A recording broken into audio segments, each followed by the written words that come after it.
નમસ્કાર મિત્રો, આજના મુખ્ય સમાચારમાં દેશ અને દુનિયાની ખબર પર નજર કરીએ।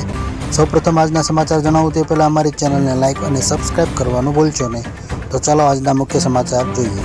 તો હાલ ગુજરાત ઉપર તોળાઈ રહ્યું છે વાવાઝોડાનું સંકટ। અરબ સાગર અને બંગાળની ખાડીમાં સિસ્ટમ સક્રિય થઈ છે। હવામાન વિભાગની આગાહી અનુસાર ગુજરાતમાં ઠંડીનું પ્રમાણ યથાવત જોવા મળ્યું છે, જેમાં સૌથી ઓછું તાપમાન ગુજરાતના નલિયામાં નોંધાયું છે। જો કે આગામી 7 દિવસ સુધી ઠંડીનું પ્રમાણ યથાવત રહે તેવી પણ હવામાન વિભાગ દ્વારા આગાહી કરવામાં આવી છે।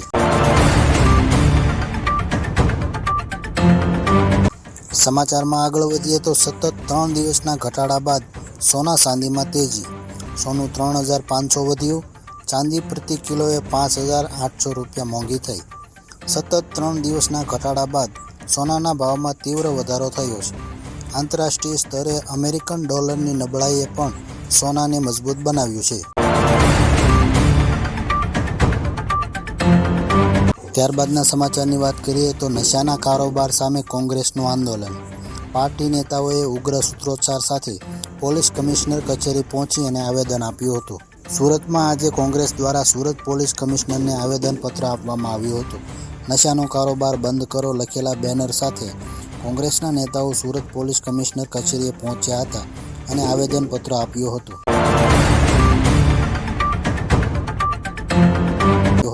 ત્યારબાદના સમાચારની મિત્રો વાત કરીએ તો ભાજપ ધારાસભ્ય કુમાર કાનાણીનો વધુ એક લેટર બોમ્બ। ઓવરબ્રિજ નીચે ગેરકાયદેસર પાર્કિંગની આડમાં અફીણ ગાંજાના વેચાણનો ઘટસ્ફોટ। શહેરના વરાછા રોડ વિસ્તારમાં આવેલા ઓવરબ્રિજની નીચે અને વલ્લભાચાર્ય રોડ પરના ડિવાઈડરની વચ્ચે વર્ષોથી ચાલી રહેલા ગેરકાયદેસર વસવાટ, દબાણ અને 2 નંબરી ધંધાઓ મામલે વરાછાના ધારાસભ્ય કુમાર કાનાણીએ સખત વલણ અપનાવ્યું છે। તેમણે આ ગંભીર સમસ્યાના કાયમી નિરાકરણ માટે સુરત મહાનગરપાલિકા કમિશનર અને સુરત પોલીસ કમિશનરને સંયુક્ત રીતે સંકલન કરીને તાત્કાલિક કાર્યવાહી કરવા માટે આકરો પત્ર લખ્યો છે। ત્યારબાદના સમાચારની મિત્રો વાત કરીએ તો પીએમ મોદી ગોવામાં દુનિયાની સૌથી ઊંચી રામની પ્રતિમાનું અનાવરણ કરશે। પીએમ મોદી 28 નવેમ્બરના રોજ ગોવાની મુલાકાતે છે। તેઓ કેનકોનામાં આવેલા શ્રી સંસ્થાન ગોકર્ણ પરતાગલી જીવોત્તમ મઠમાં ભગવાન રામની 77 ફૂટ ઊંચી પ્રતિમાનું અનાવરણ કરશે। આ મઠ પોતાની 550મી વર્ષગાંઠ મનાવી રહ્યું છે। આ અવસર પર ભગવાન રામની આ વિશાળ પ્રતિમા સ્થાપિત કરવામાં આવી રહી છે। મઠની વર્ષગાંઠની ઉજવણી માટે 24 નવેમ્બરથી 31 ડિસેમ્બર સુધી ખાસ કાર્યક્રમો ચાલુ રહેશે। આ સમયગાળા દરમિયાન ભજન, કીર્તન અને ખાસ પૂજાનું આયોજન કરવામાં આવશે। સમાચારમાં આગળ વધીએ તો ઉત્તર ભારત ઠૂંઠવાયું। દિલ્હીમાં 8 ડિગ્રી તો કાશ્મીરમાં માઇનસ તાપમાન, તો સાથે હિમાચલમાં પણ બરફવર્ષા શરૂ। દિલ્હી, યુપી, પંજાબ, હરિયાણા, રાજસ્થાન, મધ્યપ્રદેશ અને બિહારમાં પણ તાપમાન સતત ઘટી રહ્યું છે। હવામાન વિભાગનું કહેવું છે કે ગુરુવારે ઠંડી વધુ રહેશે। સવાર અને સાંજના સમયે હળવું ધુમ્મસ પણ જોવા મળી શકે છે। બુધવારે સવારે દિલ્હીમાં 8 ડિગ્રી સેલ્સિયસ પારો નોંધાયો હતો। ઠંડીની સાથે સાથે દિલ્હીમાં વધતું પ્રદૂષણ પણ લોકોના શ્વાસ માટે સંકટ બની રહ્યું છે। સમાચારમાં આગળ વધીએ તો વરમાળા પછી મોટી દુર્ઘટના।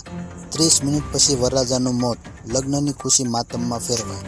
મરાવતીમાં એક આઘાતજનક સમાચાર સામે આવ્યા છે, જ્યાં વરમાળા સમારંભમાં ઠીક 30 મિનિટ બાદ વરરાજાને હાર્ટ એટેક આવતા મોત નીપજ્યું હતું। સમાચારમાં આગળ વધીએ તો ચૂંટણી હારતા જ ખેસારીલાલ યાદવને યાદ આવ્યા ભગવાન શ્રીરામ। મંદિરના નિર્માણને લઈને ઉઠાવ્યા હતા સવાલ। મંદિરના નિર્માણ પર પહેલા સવાલ ઉઠાવનાર ખેસારી હવે રામ ભક્ત બની ગયા છે। તેના વલણમાં ફેરફારને લઈને સોશિયલ મીડિયા પર મિશ્ર પ્રતિક્રિયાઓ આવી છે। કેટલાક તો તેને દંભ કહી રહ્યા છે। ત્યારબાદના સમાચારની વાત કરીએ તો ઉત્તર ભારતમાં કડકડતી ઠંડીની શરૂઆત। દક્ષિણી રાજ્યોમાં ભારે વરસાદની આગાહી। બરફ વર્ષા બાદ ઉત્તર ભારતમાં શિયાળાએ પગ જમાવવાનું શરૂ કરી દીધું છે।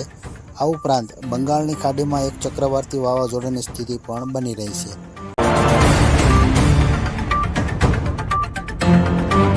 આગળના સમાચારની વાત કરીએ તો થાઇલેન્ડમાં વરસાદે 300 વર્ષનો રેકોર્ડ તોડ્યો। ભયંકર પૂરની સ્થિતિ, 13 લોકોના મોત। જી હા, થાઇલેન્ડમાં વરસાદે 300 વર્ષનો રેકોર્ડ તોડ્યો છે। સમાચાર એજન્સી રોયટર્સના જણાવ્યા અનુસાર દક્ષિણ થાઇલેન્ડમાં ભારે પૂરની પરિસ્થિતિને કારણે ઓછામાં ઓછા 13 લોકોના મોત થયા છે।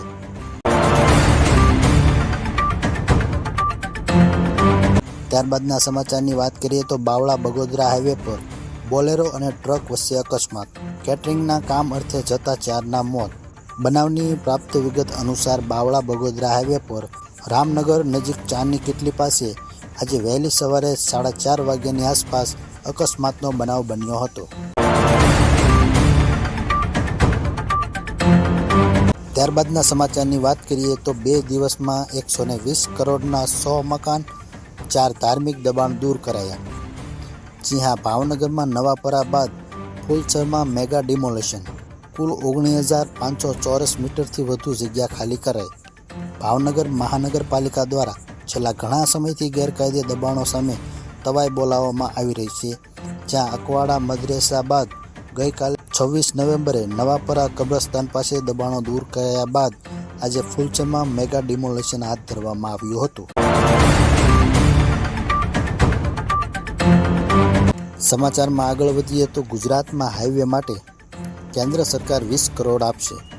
ગડકરીએ કહ્યું કે દિલ્હી મુંબઈ એક્સપ્રેસ વે પર ઇલેક્ટ્રિક બસ દોડાવવાનું સપનું, વર્લ્ડ ક્લાસ ટેકનોલોજી લાવીશું। 2 દિવસીય ગુજરાત પ્રવાસે આવેલા કેન્દ્રીય માર્ગ અને પરિવહન મંત્રી નીતિન ગડકરીએ ગુજરાતમાં હાઈવેના કામ માટે 20,000 કરોડ આપવાની મોટી જાહેરાત કરી છે। બુધવારે હિંમતનગર પાસેથી પસાર થતા નેશનલ હાઈવેની મુલાકાત લીધા બાદ ગાંધીનગરમાં મુખ્યમંત્રી અને માર્ગ મકાન વિભાગના ઉચ્ચ અધિકારીઓ સાથે બેઠક યોજવામાં આવી હતી।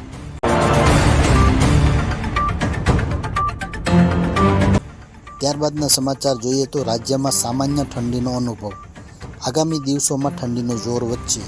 નલિયા 11.6 ડિગ્રી સાથે ગુજરાતનું સૌથી ઠંડુ અને 22 ડિગ્રી સાથે ઓખા સૌથી ગરમ શહેર રહ્યું હતું। હવામાન વિભાગની આગાહી મુજબ રાજ્યમાં રાત્રિ અને વહેલી સવારમાં ઠંડીમાં વધારો નોંધાઈ રહ્યો છે, પરંતુ રાજ્યના મોટાભાગના શહેરોમાં ન્યૂનતમ તાપમાનમાં વધારો નોંધાતા હાલ સામાન્ય ઠંડીનો અહેસાસ થઈ રહ્યો છે।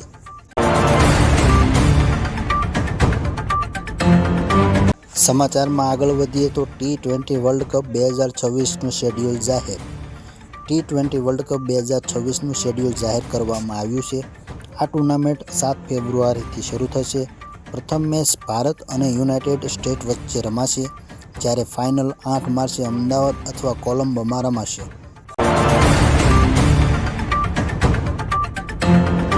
સમાચારમાં આગળ વધીએ તો આસામમાં બીજા લગ્ન કરવા પર થશે 10 વર્ષની જેલની સજા, વિધાનસભામાં બિલ પસાર, સીએમ શર્માએ કહ્યું આ ઇસ્લામ વિરુદ્ધ નથી। આસામ વિધાનસભાએ બહુપત્નીત્વ પર પ્રતિબંધ લગાવવા માટે એક બિલ ગુરુવારના રોજ પસાર કર્યું। આ કાયદા હેઠળ જો કોઈ એવું કરે છે તો તેનો ગુનો ગણવામાં આવશે। કેટલાક અપવાદોને છોડીને તેના માટે વધુમાં વધુ 10 વર્ષની કેદ થઈ શકે છે, સાથે જ પીડિતને 1.40 લાખ રૂપિયા વળતર આપવાની પણ જોગવાઈ છે। સમાચારમાં આગળ વધીએ તો મુંબઈમાં 72 વર્ષના વૃદ્ધ સાથે 35 કરોડનું ફ્રોડ, આ રીતે કોઈના પર આંધળો વિશ્વાસ ના કરતા। જી હા, મુંબઈમાં ફ્રોડનો એક ચોંકાવનારો મામલો સામે આવ્યો છે। માટુંગા વેસ્ટના રહેવાસી 72 વર્ષીય ભરત હરકચંદ શાહે આરોપ લગાવ્યો છે કે ગોરેગાંવ સ્થિત ગ્લોબ કેપિટલ માર્કેટ લિમિટેડ નામની બ્રોકરેજ ફર્મે મારા વિશ્વાસનો ફાયદો ઉઠાવીને લગભગ 35 કરોડનું નુકસાન કરાવ્યું છે। એફઆઈઆર પ્રમાણે કંપનીના કર્મચારીઓએ શાહને સુરક્ષિત ટ્રેડિંગની લાલચ આપીને તેનો વિશ્વાસ જીતી લીધો। પછી 4 વર્ષ સુધી તેમના અને તેમની પત્નીના ડીમેટ ખાતાઓમાં તેમની જાણ વગર કરોડો રૂપિયાના વ્યવહારો થતા રહ્યા। કંપનીના પ્રતિનિધિઓ પાસે ઓટીપીથી લઈને ઈમેલ સુધીની એક્સેસ હતી અને શાહને તેની ભનક પણ ના લાગવા દીધી। તો મિત્રો, આ હતા આજના મુખ્ય સમાચાર। મળીશું નવા વિડીયોમાં નવી અપડેટ સાથે। અમારી ચેનલને સબસ્ક્રાઈબ કરવાનું ભૂલશો નહીં। નમસ્કાર।